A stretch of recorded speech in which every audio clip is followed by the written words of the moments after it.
What's up, everybody? I'm your host, HalyJ. Welcome to TRF Talk. Today we have an awesome guest who I've known for quite a while. He has yelled at me in workouts. He has helped me in my career. Super excited to work out with him today and learn a little bit more and also share with all of you. Yusuf Jeffers is our guest today. Not only is he a Nike trainer, he is the race director for HYROX North America. He has been coaching full-time for some years. He's probably one of the best running coaches I've ever worked with. He's also an avid recreational motorcyclist, and today he's here to feel the heat a little bit and also share and have some fun with me. If you're ready, we're ready. Let's put him to the test.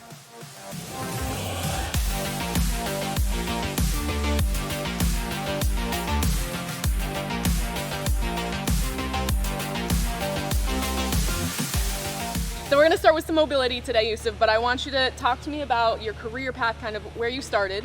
You started actually in research in cancer. Yep. Even say it right? That's true. Yeah. You tell me what you did. Yeah, I'm sort of like, I like to say I'm an accidental tourist when it comes to fitness. I started off in cancer therapeutics, diagnostics, and research, and it's been a pretty interesting topsy-turvy career path for me. I always thought that fitness was a really underutilized preventive medicine, and so important for me to always stay involved in some form of fitness and some way of just improving people's lives, improving people's lifestyles. I mean, research was one way of doing that, and then eventually becoming a trainer and a coach I found another more fulfilling way of getting involved and helping people. So I started off as a personal trainer and then a group fitness coach. We met eventually at a boutique gym in New York and got into the boutique fitness space. Eventually got me into working with HYROX and helping bring their races to different spaces in the U.S. Nice. So I know now you work a lot with HYROX, but you are a running coach, and that's kind of more of your passion, would you say? Absolutely. I ran track and field, and that's my first intro to fitness was track and field. I'm always still going to be a track and field enthusiast, athlete, coach, and I've always been like a running coach, and started off with short distances and worked up to halves and marathons. So you also see me in coaching in indoor treadmill studios in New York. So that's been really like a foundational part of who I am as a coach, and hopefully will always be part of how I keep interacting with the fitness community.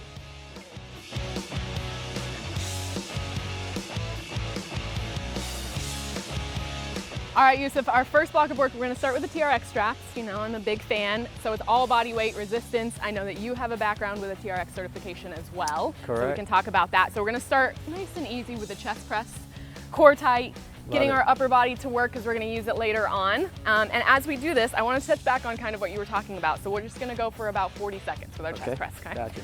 So tell me kind of what inspired you to change career fields, but not only just because of the change, but how you implement that overall, I guess wellness, or in your livelihood, the wellness factor. Yeah, I mean, I think in my previous career, it got to be very stagnant, lifestyle-wise. Long hours in a lab, unhealthy hours, just feeling like you're doing good work, but it's not really translating to your own life and lifestyle. And I had to make a decision about how I wanted to live my life. Yeah. And I decided that I'd rather feel good with being healthy and living a healthy lifestyle. Okay. And that was one of the things that was important for me to change and get involved with fitness and see how it was able to, you know, just improve my mental stability, my mental wellness, the other things that I was able to bring to other people in terms of helping their lives and their lifestyles and their fitness goals. And it felt really impactful by switching into that.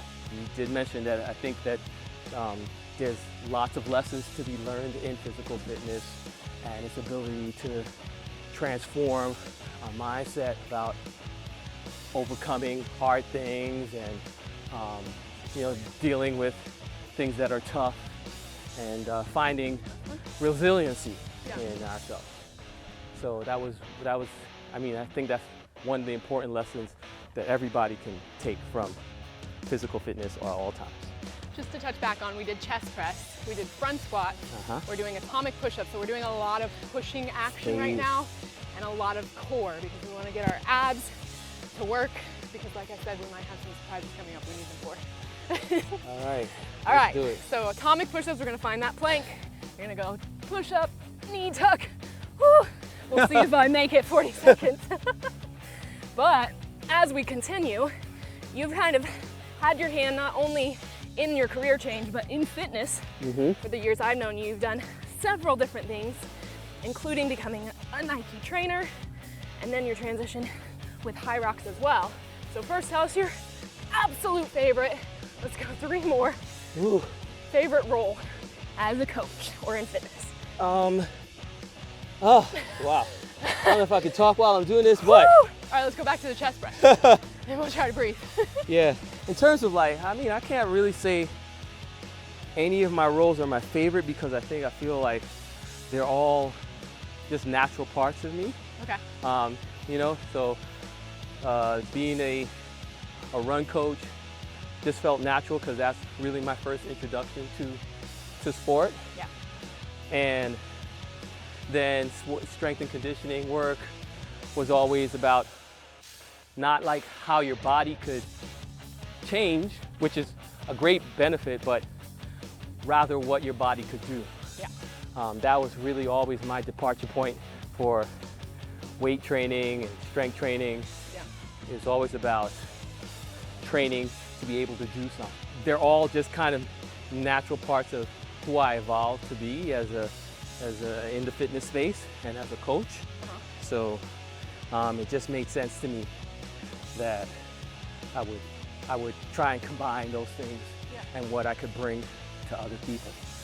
And fortunately, I've had the opportunity to do it in spaces that also incorporated those specialties. Yeah. So tell me about your journey with what was the Nike Well Collective, you becoming a Nike trainer. Like how did that come to be? How did you know it was a good step? I mean, I think it's easy when it's Nike, but you know, you always have to weigh pros and cons. Yeah, I mean, if I'm being totally honest about it, I didn't really do much. I think they have picked out people in different spaces who had a connection to various communities. Okay. And looking to utilize those connections to help bring more of the message of wellness, wellness in mind, body, and spirit to these communities by connecting maybe not so obvious fitness spaces into doing like collaborations, you know, so like you'd have a workout with a yoga professional, also with somebody who's maybe a strength and conditioning coach, people who would not necessarily intersect and provide something really unique to different communities that way. Met you in the boutique fitness world. Yeah. New York is one of the top, you know, cities for fitness, they say around, especially America, but the world. But one thing that stuck out to me with your coaching, I remember the first class I took with you, You just yelled at me like something like, what are you doing with your arms? That doesn't sound like me at all. I think you might mistake me for someone else. Maybe, Yeah. But I will say, overall, the community knew that you were someone who would correct form. And I think it's easy, like in trendy fitness, you want to be the entertaining coach or the fun one or the one who has dance moves. Yeah. But did you ever feel pressure there or even now in Miami to be more of an entertainer or have anyone say like, hey, it's not that serious? Yeah, of course. Yeah. Of course, you know, not everybody receives the message the way that it's intended to be delivered, but at the end of the day, again, I think the thing that moved me most about being a coach is, and I hold that responsibility really high, is to deliver something that's going to impact their actual lives, right? And be there for their fitness. And while I totally understand the need to feel good and be entertained, I think you're doing people a disservice if you're also not giving them the actual correct instruction, right? If you're not giving them the reason behind why they're doing what they're doing and how it's meant to affect them and how it's meant to help improve, you know, their physical well-being. Yeah. And I think unfortunately you'll see way too many people kind of go through the motions and end up not seeing any changes or improvements, mainly because they just don't understand what needs to be done and how it needs to be done. So I think that's one of the things that I value in other coaches, and that I didn't start out on my own. I had coaches who showed me the way, and I really valued that in them. No, I will say that as someone who was more on the athlete background, not the strength and conditioning, I appreciated it because there was stuff in classes that you might call people out for, but I would have never known. And I would have just continued, you know, as a coach, you start to see, like you said, if you don't correct form, they're continuing in a bad cycle. Yeah. And you might progress a little bit, but not fully. Yeah. So I like that you've stuck with who you Yeah. are, you know.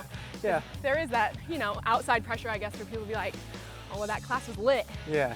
Maybe the workout wasn't great. Maybe Yeah. the form was terrible, you know. No, I think that's definitely something that the fitness community as a whole needs to, you know, get a handle on. Yeah. But at the same time, you know, I think my real philosophy is not to be super critical of people just for criticism's sake. Right. We want to be welcoming to as many different types of people as possible and improve their lives. But I do know that there's also sometimes you have to, you know, really define it well for them in terms of what it is they're doing and why they're doing what they're doing. And without that, you just have people, bodies flailing around in dark rooms Yep. and loud music, which is totally fine in and of itself. But I think that, you know, at the end of it, when you're done with that and you spent all your money and, you know, what do you have to show for that? Right. Have you really improved in your fitness? Have you really seen gains in it? Or was it just, you know, a great experience? Yeah. That's for other people to decide for themselves. Yeah. So next up we have our TRX slam balls. We're going to be doing some front raises, so working on, you know, the shoulders, the core stability, some lunges and rotations. I'm all about ab work. So we got to throw in some V-ups at the end.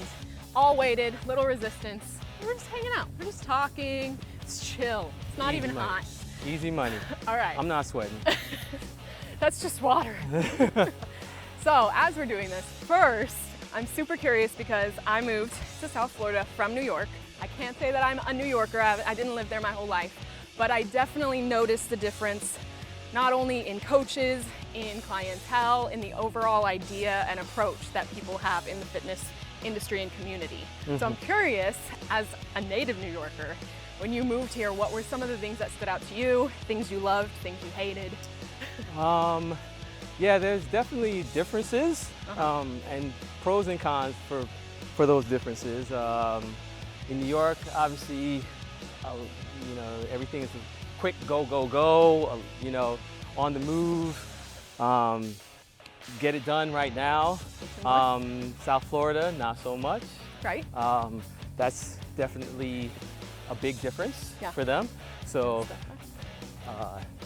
that was one of the things that took a little bit of time for me to acclimate to. But, you know, I'd say I got it eventually. Some of the things that I think are real positive about here is you do have accessibility to open spaces and great weather, which is conducive to a more like fitness themed lifestyle. Yeah. I'm not sure that everybody takes advantage of that all the time, the way that they probably should.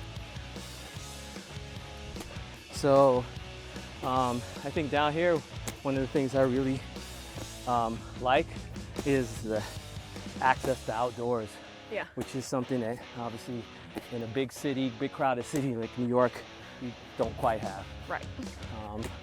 And there's so many possibilities that come with that. Yeah, there's two more. Yeah, when I moved here, I was trying all the different fitness classes, and I was like, why does every fitness class have us go run outside? Because we do not do that in New York. New York, no, no. All right, back to the top. Let's go. All right, so in 2019, this new brand came to New York, going around to the gyms asking for coaches and people to come do this fitness race called HalyJ that many people had not ever heard of.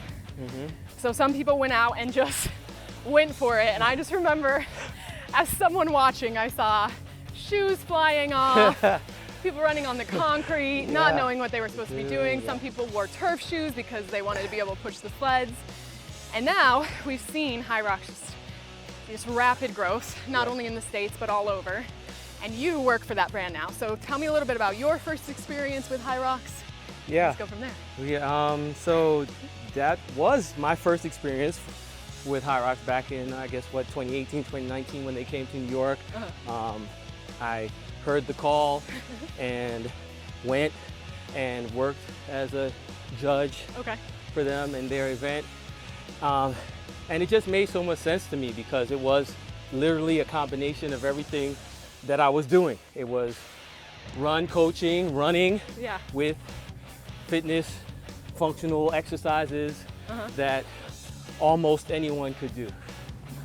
I started there, and with a brief break for COVID,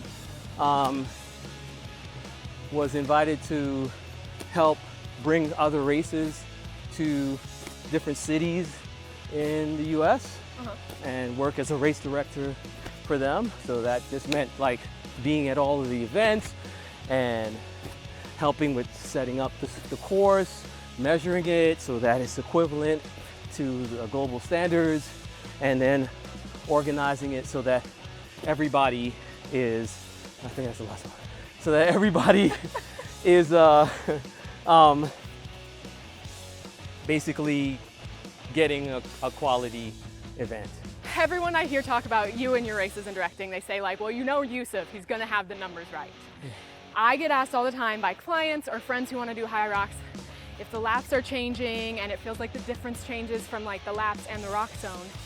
How is it exactly 1 kilometer outside the rock zone, or how do you determine that? Oh, it depends. We do have a calculator that we use to determine what the total distance is run, basically going through the event. And depending on venue, we may have to take into account the amount of running that you're doing inside of the rock zone and take off from the actual run course. But at the end of the day, we come within like a very small margin of percentage of what it is that we want, and that's acceptable before we put on a race. And that is part of the role that I play as a race director, a role that I did play as a race director. So that means that even if people on Facebook and Reddit are saying I ran way more this race. Yeah. Probably not true.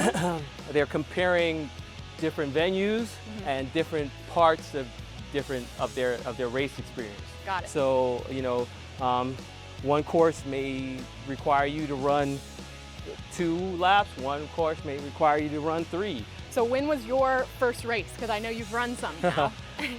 So unofficially, we sometimes do the courses once we set them up. So Okay. I've been racing the courses ever since I've started. Okay. But my actual official first race was not until recently, last year in hometown of New York. Nice. And yeah, it was fun. It was fun. It was definitely an experience, especially that venue, Yeah. which was really cool. But I had also a little bit of an awakening in that, you know, That's what? setting it up for the folks isn't just what I'm about. I also want to experience it and feel it, Yeah. and be part of that magic as well too. So I think you'll start seeing a few more of us out there on the courses with you guys moving forward. Is that something you kind of just in everyday life train for that style, or did you have to kind of focus up and get ready? I mean, if you want to be really good at anything, you have to obviously do specific stuff for it. But I would say that it's very conducive to the style of training that I kind of naturally gravitate towards anyway. I'm not a bodybuilder. I'm not a power lifter. You know, I'm not even a great runner. But all of those things together, I'm somewhat better than average. So next up, we're just picking things up a little bit. If you've ever done high rocks or a functional fitness workout where there's high intensity stuff, there's a lot of times burpees. So we gotta do some burpees. We're gonna do some clean and press with our power bags, and we're gonna talk a little bit more. I wanna dive a little bit deeper into high rocks because I know, Yusuf, you told me that your role is changing or adapting a bit, if you will. Yeah. So let's talk about that because I have definitely noticed the growth in the area you're about to expand in. So if we can, while we do these reps, Okay. tell us more. Okay? Yeah, sure. Let's go. All right. So I think you're alluding to my newfound role as an adaptive liaison is the official title Okay. in North America. And that's just a fancy way of saying that I'm sort of a go-between folks who are trying to compete in the adaptive categories and basically helping them with setting things up for their races, reaching out to them and discussing what their actual adaptations are going to be Okay. for their races. And it's really important that we don't just give lip service to the tagline of a race being for everyone, but it really being a race for everyone. And what we're starting to see is obviously more of the adaptive community coming out and wanting to participate.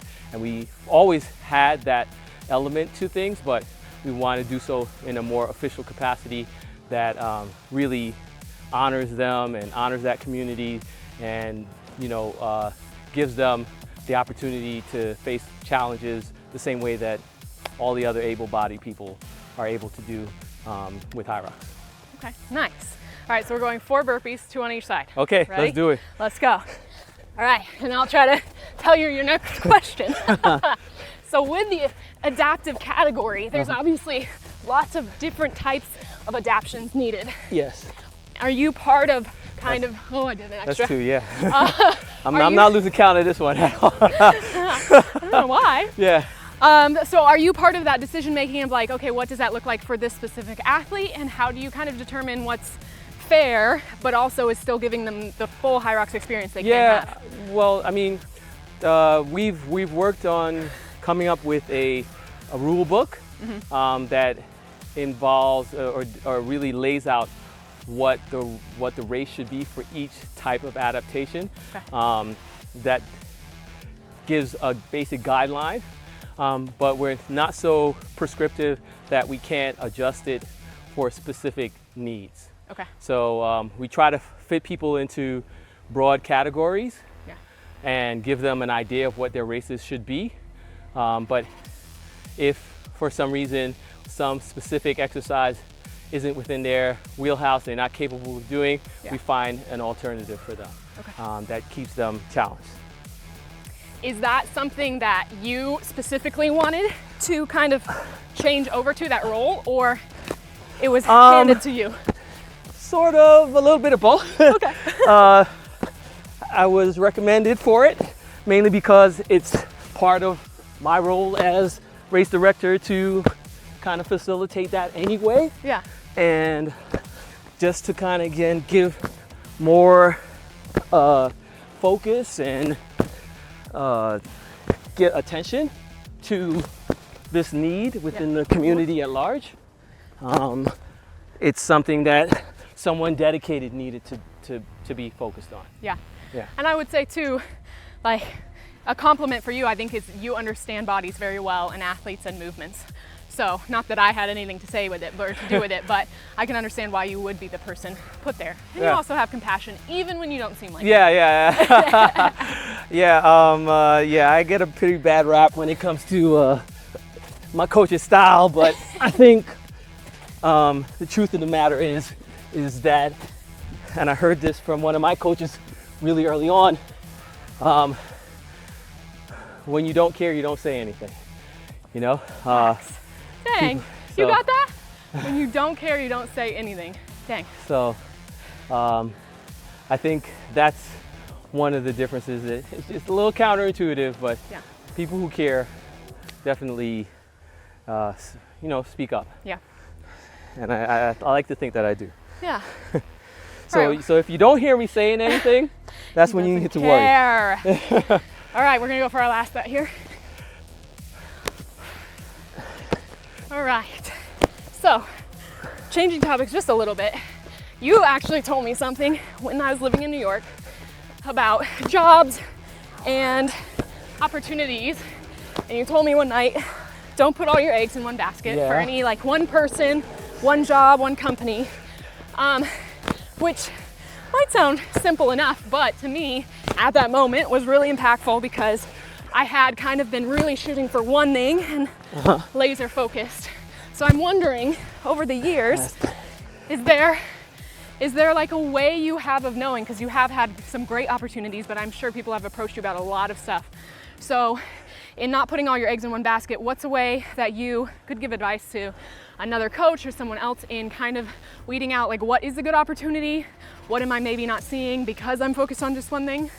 Any little tip or advice? I think just authenticity, not just doing something because it's new and sexy or sounds popular or fun, but rather because it's something you're authentically interested in being involved with, that it makes sense to you, you believe in it, because at the end of the day, people can figure out really quickly if you're a cheerleader or a coach, right? And so, I think that's just been my guideline in terms of what it is that I'm willing to get involved with. Okay. So, I mean, for better or for worse, it's taken me to where I am now. Nice. All right, last 4 burpees.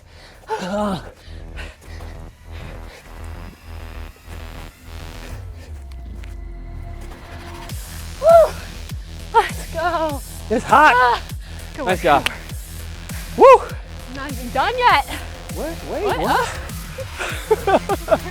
How so? All right, so we are at our final main block of work. We're gonna do some thrusters with our Y-bells and then some seated presses, because it's been all about, like, the shoulders and core today.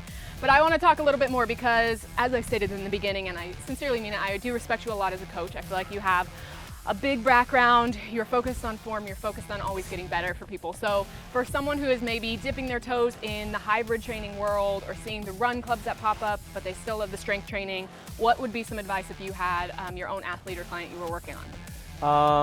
It's really interesting. The big popularity in the terms hybrid training and focus on hybrid training now. But to be honest with you, I don't know that I really fully buy into the trendy aspect of it. Yeah. Mainly because it's always been around in some shape or form, right? It's always been there. People have always worked on various aspects of their fitness, and I think what needs to happen to consider yourself a quote-unquote hybrid athlete is a honest assessment of what your weaknesses are and going towards that and working towards it. Woo. 2 more. Apparently, one of my weaknesses is working out. Just all overall. Yeah, just overall working out. This is tough. I mean, to be fair, I'm making him do a lot of the talking. Yeah. While we do this. But it, you know, like the truth of the matter is that there has always been people who worked on being strong and being fit, cardiovascularly fit. You know, if you look at sports such as any decathlete or any track and field athlete that does more than specialize in one event, they've always had to work on their strength for their event as well as their endurance for the event, and lots of varying skills to compete. So that type of athlete has always been around, Right. And it's just really, I think, the reason for the sudden popularity is people realizing that they have something to test their abilities now, in the form of a competition or in the form of races, or just, you know, I think that's what's popularized it so much. So giving people something to work towards, as opposed to just simply working out. Okay. So, since you do lots of running, basically I just brought you here to coach me on all this stuff. Says who? Well, you coach a lot of runners. How about that? I do. A big thing I'm hearing now with my clients is zone 2 running, how it's so important, and everyone's like, what even is zone 2 running? So if I wanted to, let's just say overall, I want to be able to run a little farther and maybe a lot faster, or as much more as I can increase. What are the 3 main things you would tell me? I think one of the biggest mistakes that people make when they start running is they try to do too much too soon. Okay.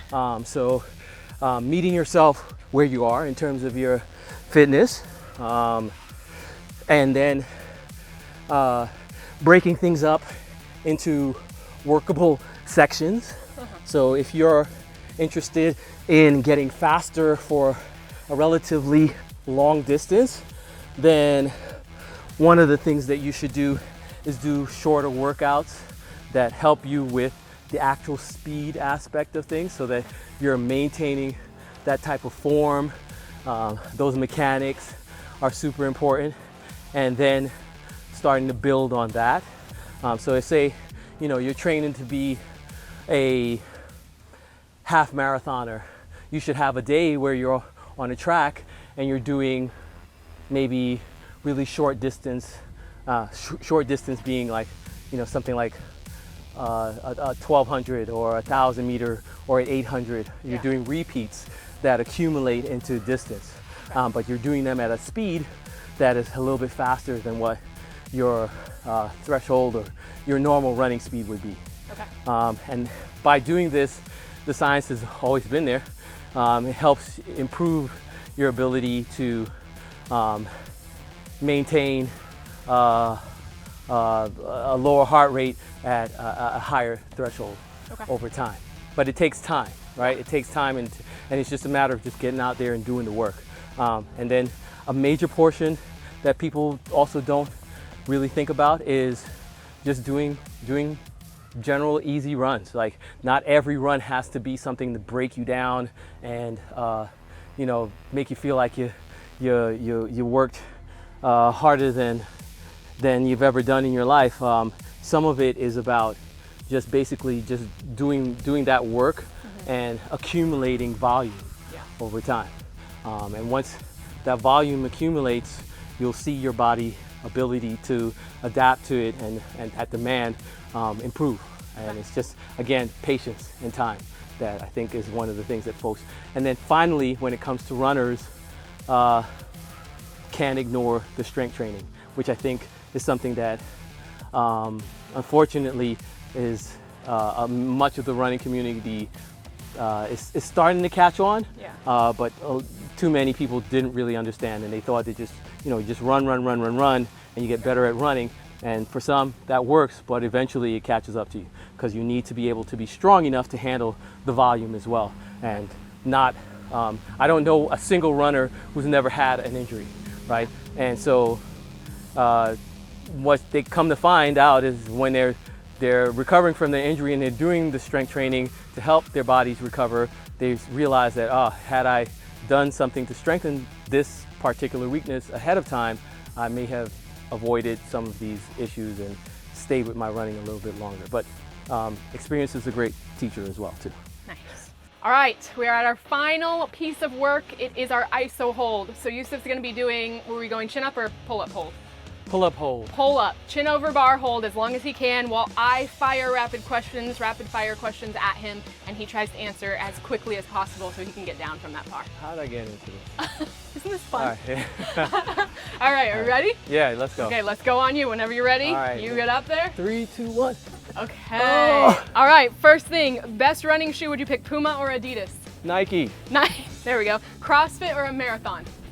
CrossFit. Would you rather have a slow high rocks partner or go solo but do double the work? Slow. Where would you pick your new high rocks location if you could pick anywhere in the world? Vanuatu. Vanuatu, nice. Favorite part or station of high rocks? Burpee broad jumps. Least favorite? Wall balls. If you could add or take away one thing? Sleds. All right, you're good. Jesus. That was amazing. Oh my God. So good. Okay, that's it. Another workout in the books. We were sweating, we were working, my shoulders are aching. My abs hopefully are gonna pop out someday, any day. But once again, I wanna say thank you for showing up for Turf Talk. I'm your host, HalyJ, and our guest today, Yusuf Jeffers. You did awesome. Thanks for being here. Thank you. Once again, Yusuf is a great friend, a great coach. So if you are gonna be in New York soon or you're in the area, definitely hit him up for a class or a session. But Yusuf, I want you to tell me and the people where we can see you next, what's coming up. Just looking forward to our season coming up at High Rocks. We're coming to some new cities in the States, starting off with Boston. I know lots of folks are excited with that, so I'm looking forward to being out there and doing that and getting back to the roots in New York, so you guys will see me there as well. But basically just all over, wherever you see High Rocks, wherever you see running involved, I'll be there. All right, thanks again. This is Yusuf Jeffers, everyone. Now, you were talking about a beer? I think that's supposed to go next. Yeah, Burgers do it, lady. And Do it, lady.